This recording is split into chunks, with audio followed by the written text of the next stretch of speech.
Good afternoon. Thank everyone for coming out today. We're going to discuss the briefing on the case regarding Tyler J. Davis, missing person case. Here to speak on that case is the detective from the Special Victims Bureau, Missing Persons Detective Jason Brammer. First of all, thank you all for coming again. I had my first one on Monday.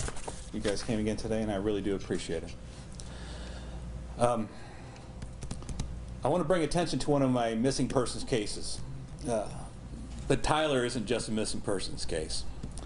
He's a son, a husband, he's a father, and he's a friend to others. I understand there's been a lot of media attention involving this case because, like with Jamie Bowen in 2014 and Lachey Dungy in 2018, people seem to just disappear. Hasn't been an answer yet to where or why they're still missing. I understand that there's been a lot of public curiosity as how a person could just disappear in the middle of the night from such a highly populated area such as Easton. A father of a very young child, a husband to his young wife Brittany, a hard worker. He was a breadwinner for the family.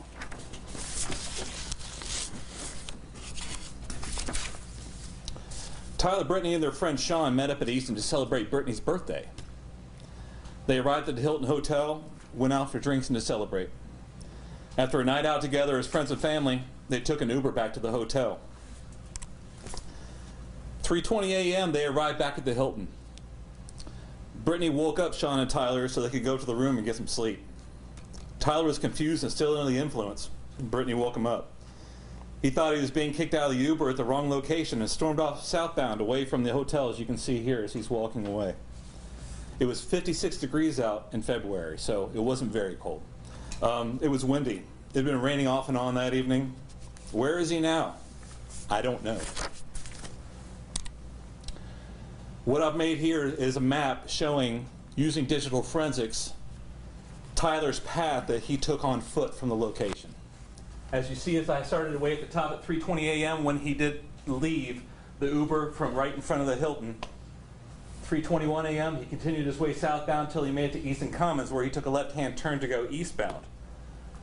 Made his way down each minute, 3:24, 3:25, 3:26, making his way, continuing through until he got to the Easton Circle, making it through the woods there.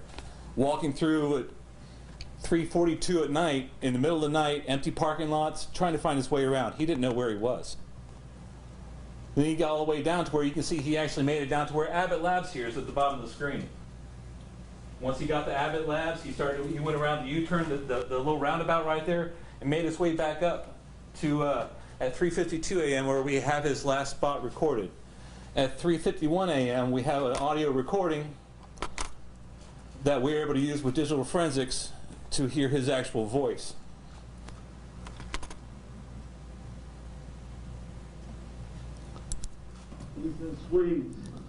I'll play it again here so you can hear it, but what he's saying at this point is he's saying, take me to Easton Suites. He's using voice activation on his phone to try to get his phone to get him back to where he needs to be. You know, he's lost, he's confused, he's tired, he's under the influence, and he's trying to get back to Hilton Suites. So I'll play this here just a couple more times, and then I'll also be letting you guys have a file here at the end so you can have that for this evening. And I'll play it one more time here just so we can hear it, but he's just saying, take me to Easton Suites. 3:53 a.m. is when we lost any communication as far as knowing the location of where he was with his phone. As you see, it's over there at Stelzer Road and Morris Crossing.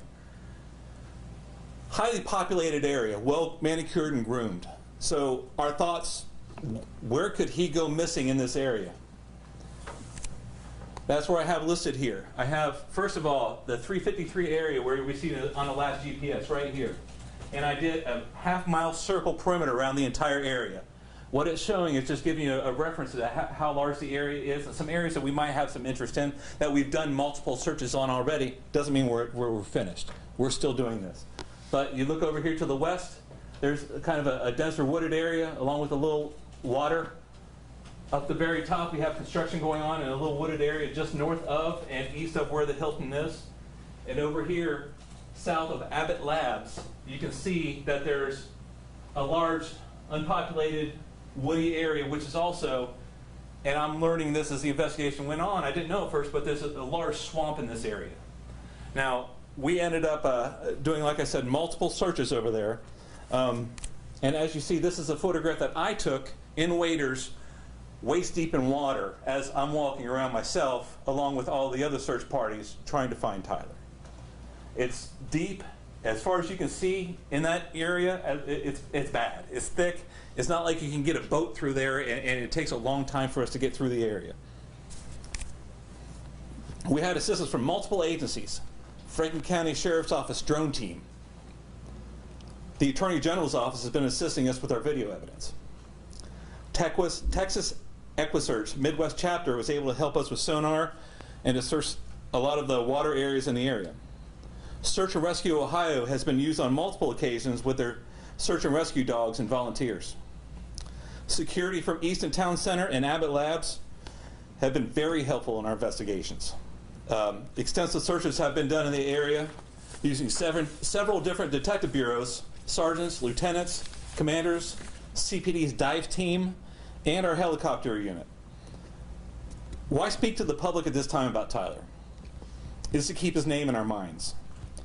He's been missing for 221 days as of today. If you can help us in this case, please do. After all the searching and countless hours of investigations, that leaves us here still asking one question: what happened to Tyler? Is he still out there in the Easton area? We just haven't found him yet? Did he try to get a ride from somebody back to his hotel and something bad happened? There are 1,000 what ifs we could do at this point. We don't have an answer yet. We are reaching out to our community for help. If you know anything, please come forward and help us. You can stay anonymous through our Crime Stoppers. Just reach out.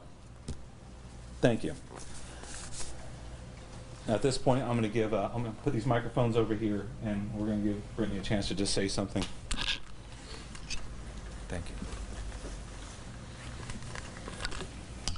Thank you. I would just like to say that if anybody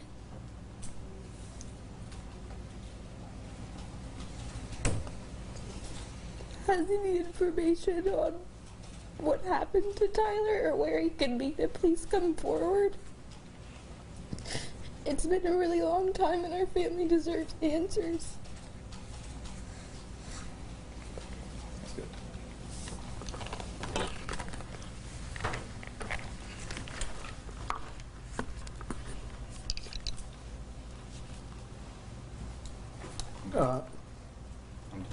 No statements? Or take it in Yeah, the open? So at this time, Detective Brammer is open to a few questions that anyone may have. Bear in mind, this is still ongoing as we're trying to find Tyler, but he's more than welcome to try to answer as many questions as he can. I think you may have addressed this a second ago, but I mean, do you have any theories? I mean, foul play, or did he get lost? I understand totally, and that's a good question. But as you know, as a detective, I can't have a hunch. I'm not allowed to go into this thinking, all right, this happened, and that hones me in the right direction, and that is actually what it's doing, is putting a disservice to the investigation. So, you know, my job is to look at every theory, and I'm going to keep investigating every theory until I have the real answer, you know, for everyone. His friend, I guess Sean is his name. Mm-hmm. What do you consider him a witness, or what do you consider him as you talk to him about Tyler's whereabouts? Again, this is something as far as the investigation, I can't consider him anything. I consider him a part of any investigation that I have. You know, I can't, when you're doing this, you just can't rule anything out. And I won't do that. Again, like I was talking with Tom about, it's kind of a disservice to anybody to declare that anybody's free of anything at this point.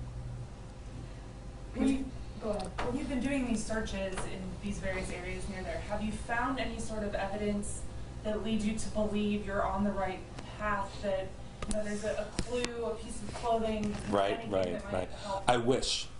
I can tell you that with a lot of the searches that we've done in the area have been with Search and Rescue Ohio. And we've used a lot of volunteers also, who are not just using our search and rescue dogs, but they're also out there on foot helping us.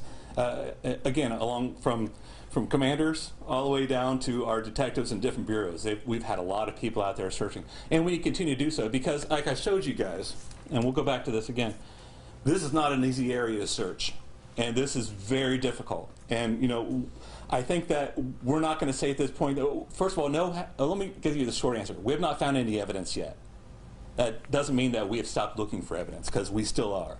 And I think that this is something that we have to come back to. Last week I was out there in a helicopter and flying around giving a survey of the area. And the reason why is because we haven't had a whole lot of rain, if you guys have noticed, over the last few months. It's been kind of dry. And I was hoping that was going to dry up the area a little bit. We still haven't had that yet. It's still a real thick, swampy area. And so those are avenues we still have to look at, and we still have to continue to search. You mentioned the interest in this case, whether that's Facebook groups or podcasts. How has that impacted the investigation? Does that help? Does that hurt? Well, I do not follow podcasts. I follow evidence. A lot of opinions that are given by people on the outside looking in, I respect them, but I don't follow them. I don't want anything to mentally sway me from my focus on this case. So I can't read into those. You've been investigating this how long? I've been involved in this for about 3.5, 4 months now. So in 4 months, are you leaning toward the possibility that someone else had something to do with his disappearance, or that it did not involve somebody else? I can't lean Based on anyway. what you know so far. This is, again, this isn't something where I can just say, okay, I'm thinking that maybe this happened, or maybe this person has something to do with it. But again, it's doing a disservice to this investigation if I lean in a direction. I have to go where the evidence is taking me at this point, and if I had it taken me in a certain direction, I think we wouldn't be standing here. I would be I'd be elbow deep into what's going on in it. But I'm not. I'm here still asking for help from the public. You yourself mentioned this, the second one of these you've done now. Yes. Is this part of any new policy, or will we see more of these missing persons cases that you bring public, or is that just because this one is particularly? These two are my cases. These are cases that are on my caseload, and I have a passion towards them. I've only been up here for the missing persons department for 2 years now. I spent the last 18 years on the street, and I think that bringing some closure, whether it be by finding them, either way, I love to do now. And that's I did this because my supervisors gave me the permission to do so. And also, just to add to that, pardon me, Tom, is part of Chief Quinlan's plan going forward is to be transparent about a lot of cases that we have.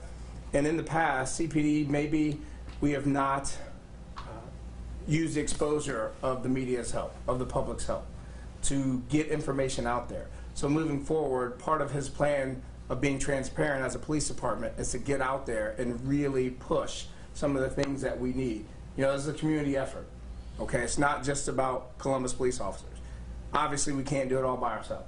If we could, we'd be all making a lot more money, okay? I'm just being honest. The thing is, we all have to work together, okay? Not just the police, but families, friends, the media. We all need each other. So Communication is the key. So I'm hearing it's a little bit of both policy from the chief and the detective's Oh yes, passion. yes.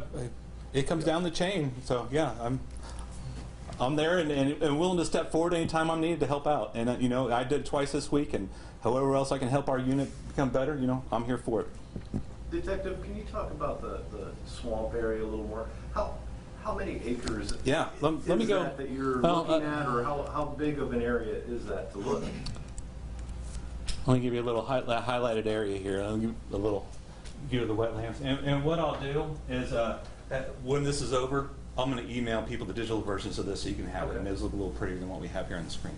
But I've highlighted, as you see down here, with McCutcheon and Stelzer, and working your way all the way up, all the way here to 270, where people had thoughts of, did he go into 270 and wander over there? But we're also dealing with fence. We're dealing with the vegetation, and we're also dealing with a large concrete wall over there that's really going to stop him from wandering over onto 270 at that point. So it's a larger area, and you see it, and you see a map of it here, and it doesn't look like a huge area until you get down there and you're on foot and you're walking through this in waist deep water, and you understand yourself how bad it actually is. Has Abbott Labs, you know, he was over in that area, do they have security footage from that parking lot or that area that might give you some indication what direction he was headed? Well, I mean, the known directions we have are what we have mapped out there, which I've shown you over here on this prior map. You know, him walking through there, but we weren't able to get anything as far as footage showing him on foot. But what we were able to get is his voice, and you know, other digital forensics used to actually map him very specifically as far as where he was until that point. But I can tell you this, that Abbott Labs, we've had to spend a lot of time on their property over there with helicopters, which was search teams, and they've been very helpful, along with Easton Security as well. They've both been wide open to helping us as much as possible. Judith on Facebook asked if anyone who drove by, maybe in a car, called in a tip, or I'm sorry? did anyone maybe drive by, a motorist, saying we saw someone stumbling around or anything like that? We've had nobody that has had any visual of Tyler that night, and you know, besides what we have as far as video evidence, which I've shown here. That audio clip that you played, how does that help in your investigation, or how will that? Well, it helped because what it showed me was intent. It showed me that Tyler wasn't trying to go sneak off and have a life somewhere else. That shows me, man, I want to get home. And Tyler didn't know that we'd be sitting here listening to his voice. But then again, he's still able to tell us something. And that does help us. And like I said, the main word I would like to use at that point is showing Tyler's intent. And that his intent is to get back to the hotel. Are there any other organized searches planned at this point? Planned? No, not yet. But this is, like I said, this is something to where I've done 3 searches myself using our search and rescue teams over in the area.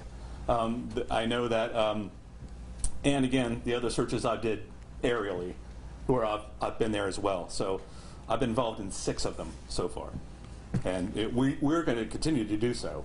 We need answers. Thank you. Thank you. Again, I want to thank everybody for coming out, everyone's patience in Detective Brammer's briefing on the case, and this will conclude this conference. Thank you.